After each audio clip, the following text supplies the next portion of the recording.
Hello and welcome back to another episode of Solo No More. I'm your host, Catryce Thompson, and let's be real, there are a bunch of probably different moments in your life where you when you look back on them, you're like, knowing what I know now, if I could go back, I would do them differently. And it's not really coming from a point of like, oh, I regret what happened, but it's kind of coming from this point of like, okay, now that I have all the experience that I do, now that I've learned everything that I've learned, I probably could have done this better, or I could have approached this different.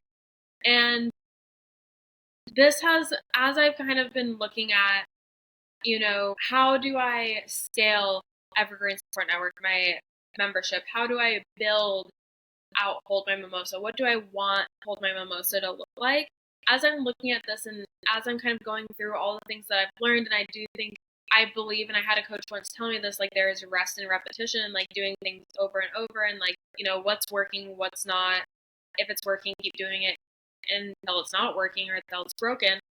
But like also, as I'm looking at how do I get to where I want to go from where I'm at right now, I have thought a lot about the support that I've gotten throughout my journey as an entrepreneur. From coaches, from mentors, from service providers, all over the board. And I'm someone who wears a lot of hats. I wear the hat of strategist, consultant. Some of my clients look to me as a coach, and I do think that there is a difference between a coach and a consultant. I think that I align way more with consultant than I do coach, because I see coaching as more philosophical, guide you to an answer. Like they're not going to give you the answer. It's going to be very like asking a lot of questions, a lot of deep reflection for you as the client. You're really coming to your own answer on something. They're not going to tell you what to do or how to do it. Me, on the other hand, I'm someone who really is just like, let's not beat around the bush. If you're looking for support, I'm going to give you the support that you're looking for. If you're like, okay, how can I do this better? I'm just going to say, this is what you could have done better. This is what you could try differently next time, all that. But when going back to what I said at the beginning, like if you could go back and do something differently, like would you do it? I think that me personally, I would approach investing in support so much differently from the start, knowing what I know now and the experiences that I've had. So I have been part of some memberships. I've been part of some group like coaching programs. I've been part of a mastermind. I've been part of a mini mind. And I specifically want to talk about my experiences in this mastermind and in this mini mind, because they were not the same exact experience, but very similar in terms of like what I walked away thinking about and kind of some things that I realized after. And I'm someone who, going into entrepreneurship and running a business and doing all these things, I really felt like I needed to hire support. Growing up in high school, and not even just in high school, but all the way even starting at elementary school, we're talked to about college. We're like, what college are you going to go to? What are you going to study in college? All these different things. And so we are conditioned to believe that in order to get the dream job that we want, we need to pursue some type of higher education for it. And so when I decided that I wanted to be a business owner, and I heard and it was 2021, at the end of 2021, everyone and their mom was a coach, and everyone was talking about how necessary it was to have a coach and to be able to build a business. And yes, I do think that they are so crucial in terms of like cutting out some of the guesswork, and like you can really learn from others' experiences. And I think that's so important, because like, why, if someone else has already made the mistake and learned from it, why do you need to do that? And I do think that there are some moments in life where we do just actively need to learn through the process of trial and error, but we can also cut through the bullshit and get closer to success and where we want to be faster if we turn to others and learn from their experiences. Now, with that, going into entrepreneurship and investing in my first coaching program and everything with that mindset, I dropped K. Not all at once over the course of a payment plan, but I dropped $8K on my very first mastermind. It was a 6-month mastermind. And when that 6 months was up, I had seen no actual like ROI from it in terms of like a return on investment that was actual cash in my pocket. I made $0. I went fully into the red, into the negatives for this mastermind. Now, that mastermind ended with a retreat. And at that retreat, I was crying to the coach because, and this is kind of something that happens as you go through a program, and then the coach will try to resell you into the program, and the coach was in that resell phase, and she was telling me, I was like crying to her about like, I just felt, and granted, I don't know if that's really the word, that something to be considered. Some more context to that is like this was 2022. My life fell apart, absolutely fell apart up until, so like this is May of 2022. I'm in New York. We're at this retreat. I'm crying about how like I just feel like an absolute failure, but also at the same time, my engagement at the time had just ended. My mom had brought up that she would like to separate from my dad. So like the divorce ball started rolling down the hill. I was on admin leave when I went to New York and I knew I was on the chopping block from my 9 to 5. And like so much happened during that first 6 months. I was like, I didn't even have the capacity to really work on my business. I was able to get some things done, but I wasn't really able to do all the things that I wanted to. And so I was crying to my coach about, I was so sad and so upset because I spent all this money, not only on that, but also to get myself to New York and be able to afford like lodging and all those things. Like I spent so much money because I wanted to build a business and I wanted to hit 10 clients and I wanted to do all these things. And it didn't feel like I was closer to that. So she sold me into another round, and I did another 6 months of this program. And I highly, highly, like in that moment, I had a lot of regret roughly like 3 months into the program because I was like, I'm still making no money. I am launching, like I'm just hopping from offer to offer, like based off of like my coach was like, oh, you should do a free masterclass. You should do an online course. You should do a group coaching program. Like, and I'm just trying everything. I'm listening to everything. I'm like, okay, I'm doing all these things. Walked away from that. Like I walked away from that program feeling so frustrated because I was like, I got nothing out of it. And ultimately, hindsight 2020, I got a lot of things out of that first round. I got really great connections. I learned a lot of foundational knowledge regarding like systems and those types of things. Hindsight 2020, I should not have signed up for that second round. I didn't get anything out of it other than some clients from like new people joining the program and needing a VA to design brochures for them. Like I made some money towards the end, but it was like November. I had been working with this coach for like a year at this point when I really started making some money. And even then, it wasn't anything that was livable. I was still in a lot of debt. It was bad. It was really, really bad. And at one point, I will admit that Reese and I almost broke up because we were so broke and so financially stressed that like we were like, are we even fucking meant to be together? Because this is a hot. We've obviously worked through that, but hindsight 2020, should not have signed up. Like for a multitude of reasons, I should not have signed up for that second round. But really looking at what did I walk away from? Even if I didn't walk away with a lot of money, what did I walk away from? It was the first round was I absorbed so much more knowledge than I did in that second round. Now like I took some time off from like coaching and doing high ticket investments and that stuff. Well, I signed up for a mini mind in March of last year, and 6-month contract. I was like, okay, I can do this. Fantastic. Signed up, did it. And I saw so much success. I definitely got an ROI. It was fantastic. And then the second round came because I signed up for another round because I was like, okay, my business is growing. I'm learning so much. I should definitely do another round. Hindsight 2020 again, when I compare my first round to the second round, I really didn't get much out of that second round.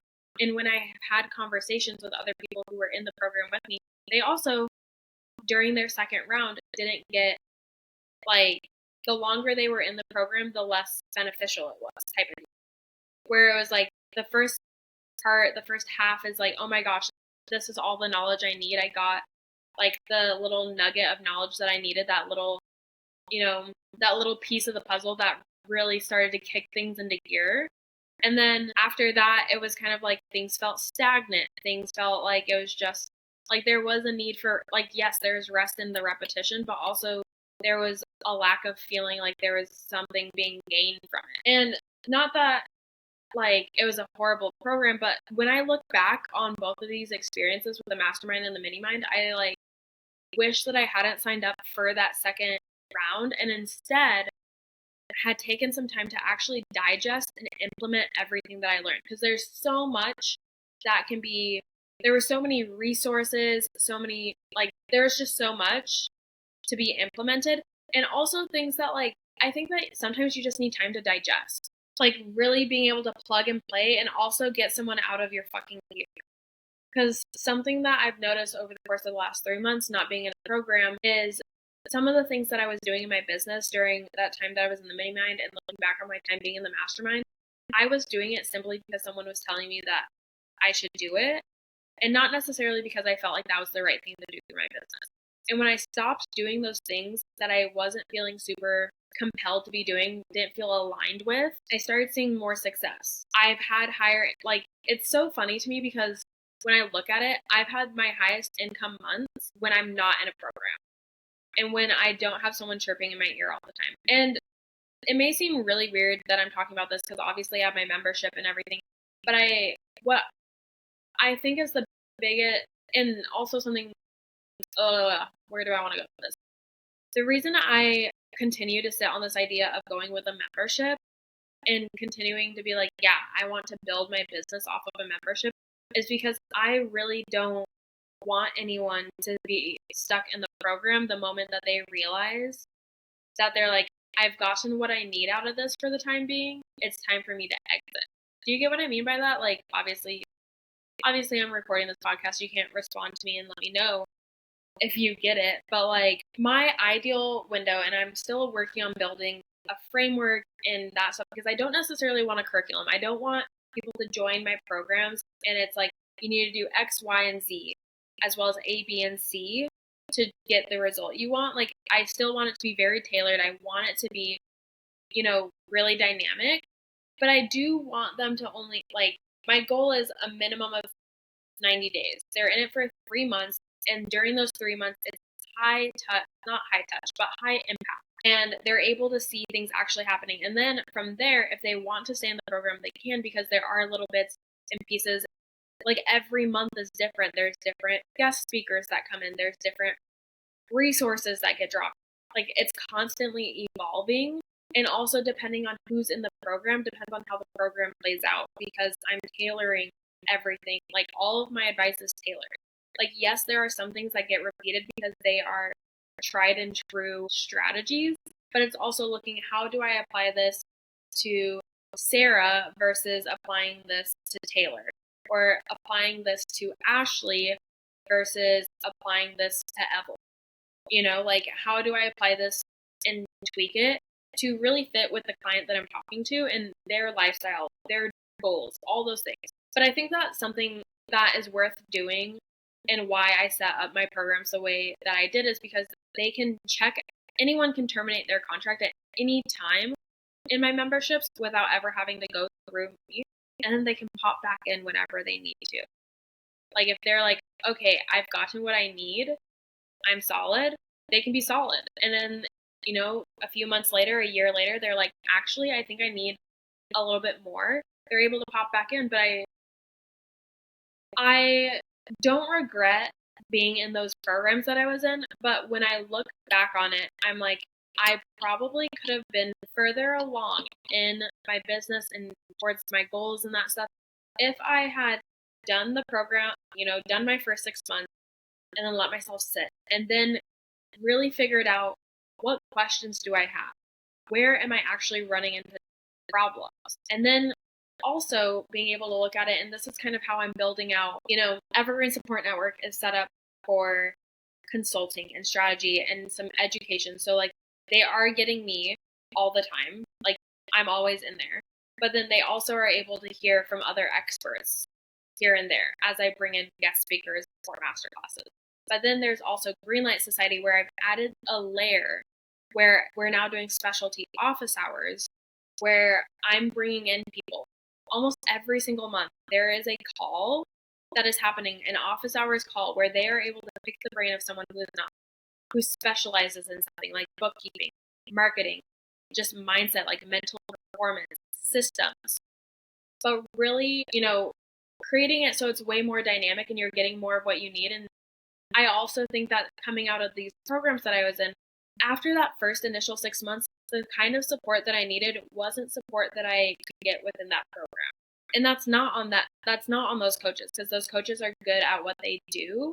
That's why their programs are set up the way they are. But really, it's like once you get that little piece, that one piece of the puzzle, it's time to move on to something new. It's time to find the next expert. It's time to find the next program that's actually fit for the problem that you're trying to solve. And I don't think that one person can be the solution for all, which is why I set my programs up the way that I have, because there are so many amazing and intelligent women out there who have so much knowledge to give. And so I'm like, let me plug those people into this program. And they're also allowed to pitch, their services and stuff, because maybe I also am very much someone who I'm like, if you find someone while you're in my program, if you find someone who's a better, like, energetic, like, fit for you, or, coaches in a way or teaches in a way that is more aligned with how you learn, go chase that. Go fucking chase that. And that's also why I created a free community. That way people can come, and when they want to pay to pick my brain, they can pay to pick my brain and get access to all the resources I have. But then also, if that's not the space that they need, like they aren't needing that level of support from me, they also have like another place to turn. But this is just something that I've been thinking about. And as I've been looking at how do I want to build my programs and where do I see them going, I'm like, okay, what have I learned? And if I could go back, what would I do differently? And how would I approach it differently? And how would I approach support differently? And I think really the big thing is like allowing myself time to digest. And also picking programs where I'm not getting locked. Like, no, take that back. I don't mind being locked in for 6 months on something. It's like college. I literally was locked in for like almost 4 years. I don't mind that. But also really looking at how dynamic, is this program, and will it be able to evolve and adapt with me as I grow, as I learn new things? Because I've had people join my program, and within the first week, they're like, this is everything I needed. I've seen so much growth within the first week of being in the program. Now I'm not that I'm dealing with a completely new client, but like now, they have a little piece of the puzzle where they're like, okay, maybe I need to realign my goals. Maybe I need to pivot on something. I need to approach something differently. And so really it's like now when I look for support, the next time I look for support, because I do know that I'm going to go hire another coach, a mentor, whoever, a strategist, someone who can also be a thought partner for me as I'm like, okay, how do I want to set this up, and give me some ideas and strategy for it. But looking at like how dynamic can they be? As I evolve, can they evolve with me? Will the program actually support me if to hit my goal that I go in with?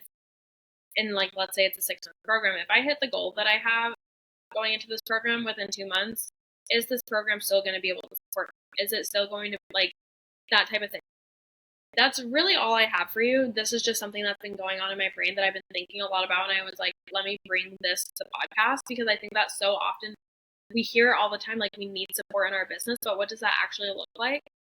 And how do we go about finding that? And what is the best way to go about it? And like, obviously you have to figure out what works for you. But I do think that there is something to be said about, sign up for a program, be in it for its allotted time, and then take a step back and be like, okay, what did I actually get out of that? What would I change? What do I like? Really play around with your business and what you learn, and then go and look for more. And that could be going back to the same coach, or it could be going in a different direction and finding someone new. But thank you for tuning in, and I will chat with you later.